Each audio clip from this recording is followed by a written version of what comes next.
26. இன்னைக்கு நம்ம work, energy and power இதுல இருந்து ஒரு டிஃபரண்டான சம்ஸ் தான் பார்க்க போறோம்.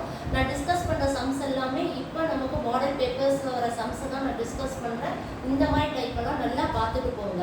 இப்போ பாருங்க. The power of a vehicle moving at a speed of 20 meter per second is 24 kilowatt. What is the total force acting on the vehicle at this speed?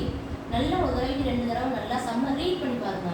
The power of a vehicle moving at a speed of 20 meter per second. Underline பண்ணுங்க. இது என்னது? 24 kilowatt னா என்னது? நம்ம power தான் 24 kilowatt. கரெக்ட்டா அதை எழுதுங்க. இப்போ என்ன செய்யணும் தெரியுமா நீங்க? என்ன கேக்குறாங்க? What is the total force ன்றது தான் क्वेश्चन உங்களுக்கு. ஃபர்ஸ்ட் given எழுதுங்க. given எழுதினீங்கன்னா தான் யூனிட்ஸ் எப்படி இருக்குன்றதை நீங்க செக் பண்ண முடியும். அதுதான் நான் given எழுத சொல்றது. இப்போ என்னன்னா உங்களுக்கு கொடுத்திருக்காங்க பாருங்க. speed is equal to 20 meter per second ன்னு கொடுத்திருக்காங்க. ஓகே. அடுத்து என்ன கொடுத்திருக்காங்க? பவர் கொடுத்திருக்காங்க. பவர் எப்படி கொடுத்திருக்காங்க? 24 கிலோவாட் ன்னு கொடுத்திருக்காங்க. கிலோவாட் நம்ம என்ன செய்யணும்? அதை வாட்டா கன்வர்ட் பண்ணிக்கணும். அப்ப என்ன செய்யணும் நீங்க? into 1000 போட்டுக்கோங்க. வேற ஒண்ணுமே கிடையாது. into 1000 பண்ணீங்கன்னா அது வாட்டா மாறிடும். இப்போ நீங்க என்ன கண்டுபிடிக்கணும்? ஃபோர்ஸ் தான் கண்டுபிடிக்கணும். ஃபோர்ஸ் கண்டுபிடிக்கிறது எப்படி கண்டுபிடிக்கணும் யோசிங்க. First speed.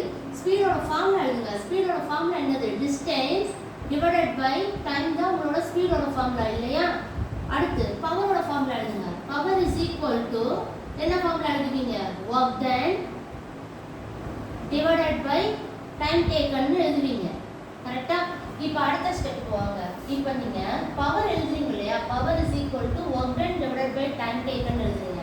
இந்த வொர்க் டன் எப்படி ஃபைண்ட் அவுட் பண்ணனும்னு சொல்லி பிஃபோர் கிளாஸ்ல நான் உங்களுக்கு ஃபார்முலாலாம் சொன்னேன். வொர்க் டன் எப்படி கண்டுபிடிப்பீங்க நீங்க? force into distance ன்னு தான் கண்டுபிடிப்பீங்க. force into distance divided by time taken தான் பவர்னு சொன்னீங்க. இப்போ நல்லா பாருங்க. ஸ்பீடோட ஃபார்முலா என்ன? distance divided by time. அப்ப இந்த distance divided by time அப்படிங்கறத நான் எப்படி எழுதிக்கலாம்? ஸ்பீடுன்னு எழுதிக்கலாம். அப்ப power is equal to force into speed. force into speed. நான் என்ன கண்டுபிடிக்கணும்? force கண்டுபிடிக்கணும். அப்ப எப்படி எழுதணும்? ஃபார்முலா எப்படி நான் கொண்டு வரணும்? force is equal to power divided by speed. இதுதான் என்னோட ஃபார்முலா. இந்த ஃபார்முலா தான் நான் யூஸ் பண்ணனும். அப்ப force is equal to என்னோட பவர் என்னது? 24 into 1000. இப்போ புரியுதா நான் ஏன் உங்களுக்கு given எழுத சொன்னேன் அப்படினா? ஏன்னா சில நேரங்கள்ல நம்ம இங்க வந்து மறந்துடுவோம். ஸ்பீட் வந்து நமக்கு என்ன கொடுத்திருக்காங்க? 20 மீட்டர் per second. அதனால நோ ப்ராப்ளம் நம்ம எழுதிக்கலாம். யூனிட் கரெக்ட்டா இருக்கு. அப்ப 0 0 கேன்சல் பண்ணுங்க. என்ன வந்தீங்க? 12.